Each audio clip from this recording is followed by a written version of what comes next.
एकनाथ शिंदेंवरील गाण्यावरून शिवसैनिक संतापलाय। कुणाल कामरा विरोधात शिवसेना आक्रमक झालेली आहे।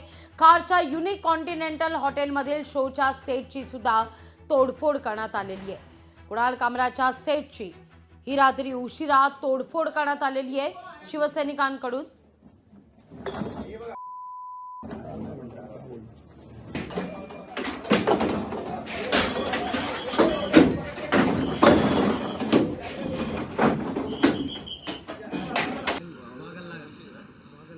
तर सकाळी मात्र युनिक कॉन्टिनेंटल या हॉटेल बाहेर बंदोबस्तात आता वाढही करण्यात आलेली आहे।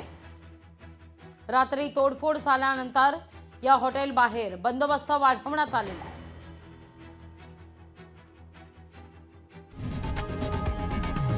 लोकशाही मराठी ऐका, पहा, जागरूक रहा।